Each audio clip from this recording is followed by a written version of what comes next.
بسم الله الرحمن الرحيم نحمده ونصلي على رسوله الكريم أما بعد فقد قال الله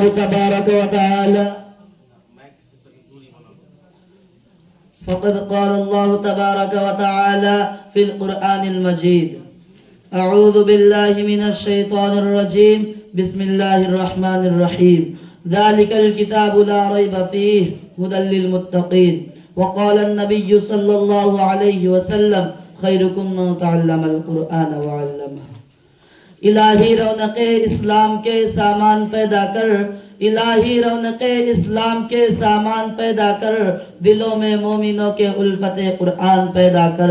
صدر محترم، اسٹیج پر رونق افروز بزرگان دین اور حاضرین انجمن، آج کی اس محفل میں اور آج کی اس مبارک اجلاس میں میرا موضوع سخن دنیا کی سب سے پاکیزہ اور مقدس کتاب قرآن پاک ہے۔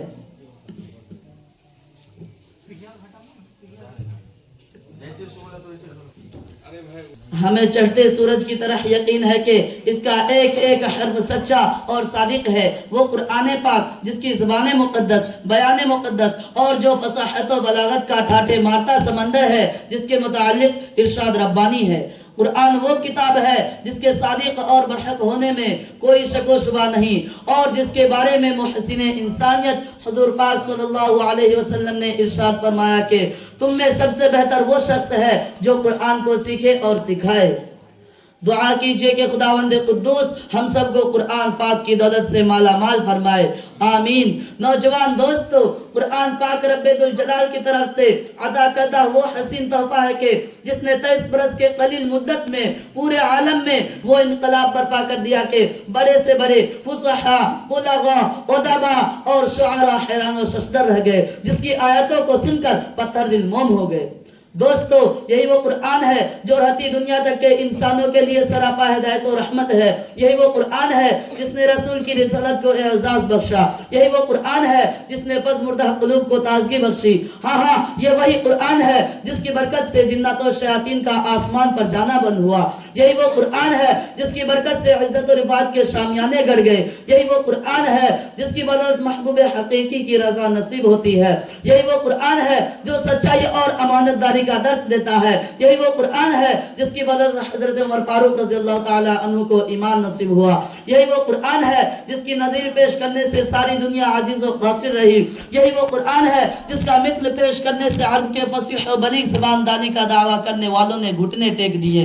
یہی وہ قرآن ہے جس نے ضلالت و گمراہی کے دلدل میں پھنسی ہوئی انسانیت کو رشد و ہدایت کا پیغام سنایا۔ یہی وہ قرآن ہے جس کی حفاظت کا وعدہ خود خالق کائنات نے فرمایا ہے۔ یہی وہ قرآن ہے جس کی تلاوت میں دلوں کے واسطے فرحت و بشاشت کا سامان ہے۔ یہی وہ قرآن ہے جس نے ذہنی قوتوں کو جلا بخشا۔ یہی وہ قرآن ہے جس کی برکت سے اجڑے چمن میں بہار پیدا ہوئی۔ افسوس سر افسوس اس قرآن کے بارے میں ہمارا یہ خیال کہ جس کے بارے میں شہنشاہ بدحا، تاجدار مدینہ، احمد مجتبی، محمد مصطفیٰ، جناب محمد رسول اللہ صلی اللہ علیہ وسلم نے ارشاد فرمایا کہ اقرأ ورتق ورتل كما كنت ترتل في الدنيا فإن منزلك عند آخر آية تقرأها، کہ کل قیامت کے دن حافظ قرآن سے کہا جائے گا قرآن پڑھتا جا اور جنت کے درجوں پر چڑھتا جا، اور ٹھہر ٹھہر کر پڑھ جیسا کہ تو دنیا میں ٹھہر ٹھہر کر پڑھا کرتا تھا۔ بس تیرا مقام اور ٹھکانہ وہی ہے جہاں آخری آیات پر پہنچے گا۔ یاد رکھو، یہ قرآن دنیا کی سب سے بڑی نعمت ہے۔ یہ زمین و آسمان، چاند و سورج، ستارے کوئی اس نعمت کا مقابلہ نہیں کر سکتا۔ یہ قرآن رب کائنات کا مقدس اور عظیم کلام ہے، اور کیوں نہ ہو جبکہ اس کا اتارنے والا امین، جس کے ذریعے اتارا گیا وہ بھی امین، جس ذات پر نازل ہوا وہ بھی امین، جس مقام پر نازل ہوا وہ بھی امین، جس مہینے میں نازل ہوا وہ تمام مہینوں سے افضل، اور جس رات میں نازل ہوا وہ 1000 مہینوں سے بہتر۔ اللہ کا یہ مقدس اور پاکیزہ کلام تمام کلاموں سے افضل اور برتر ہے۔ حدیث پاک میں آتا ہے کہ فضل کلام اللہ علی سائر الکلام کفضل اللہ علی خلقہ، کہ اللہ کے کلام کو سب کلاموں پر ایسی ہی فضیلت ہے جیسی کہ خود حق تعالی شانہ کو تمام مخلوق پر اللہ کا دلارا اور خدا کا پیارا نبی ارشاد فرماتا ہے کہ جس نے قرآن پڑھا اور اس پر عمل کیا تو اس کے والدین کو کل قیامت کے دن سورج سے بھی زیادہ روشن تاج پہنایا جائے گا۔ غور کرنے کا مقام ہے کہ جب والدین کو اس گرا قدر انعام سے نوازا جائے گا تو خود پڑھنے والے کا مقام اور مرتبہ کا کیا عالم ہوگا۔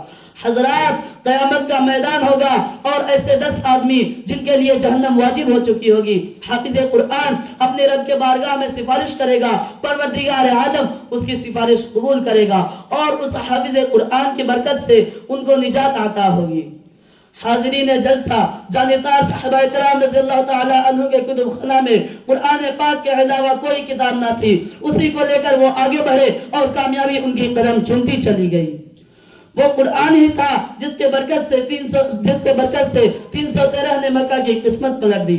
آج ہم ہیں کروڑوں میں مگر دوسری قومیں ہم پر سوار ہے، ہماری جان محفوظ نہیں، ہماری مال محفوظ نہیں، عزت و آبرو سے ہمارا کھلواڑ ہے، نہ ہماری مساجد محفوظ ہے، نہ ہماری مدارس محفوظ ہے، ظلم و ستم کی چکی ہمارے لیے گھوم رہی ہے۔ مسلمانوں، ایک دور وہ تھا کہ مسلمانوں کا مقابلہ حامان بن ولید سے ہوتا ہے، اس دشمن خدا اور اس دشمن رسول کے پاس طاقت اور قوت ہے۔ 60,000 فوج کا لشکر جرار ہے، مسلمانوں کا فوج 10,000 ہے۔ اسلامی فوج کے کمانڈر حضرت خالد بن ولید رضی اللہ تعالی عنہ ہے۔ مسلمانوں کو اس کا بھی علم نہیں کہ دشمن کے پاس کتنی فوج ہے۔ مشورہ ہوتا ہے اور حضرت خالد بن ولید رضی اللہ تعالی عنہ سے کہا جاتا ہے کہ آپ 300 آدمی لے کر جائیے اور پتہ لگائیے کہ دشمن کی فوج کہاں ہے اور اس کی تعداد کتنی ہے اور اس کے پاس سامان کیا ہے۔ صحابہ رسول صلی اللہ علیہ وسلم کی ایمانی قوت دیکھیے، فرماتے ہیں کہ 300 کی ضرورت نہیں، میرے ساتھ صرف 30 آدمی کافی ہے۔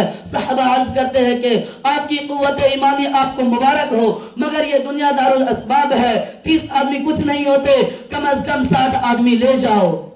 چنانچہ 30 آدمیوں کا اور اضافہ کر دیا گیا۔ اسلامی فوج کا یہ مختصر سا قافلہ آگے بڑھا اور چند میل کے فاصلہ پر معلوم ہوتا ہے کہ وہاں دشمن کا لشکر ہے اور اس کی تعداد 60,000 ہے۔ حضرت خالد بن ولید رضی اللہ تعالی عنہ کی ایمانی حرارت جوش میں آئی، فرماتے ہیں کہ دشمن کا لشکر سامنے ہے، میری رائے ہے کہ ادھر منتظر صحابہ کرام رضی اللہ تعالی عنہ کو اطلاع کی ضرورت نہیں۔ اسی چند باتوں پہ میں اپنی تقریر کو ختم کرنا چاہتا ہوں۔ آخر دعوانا الحمدللہ۔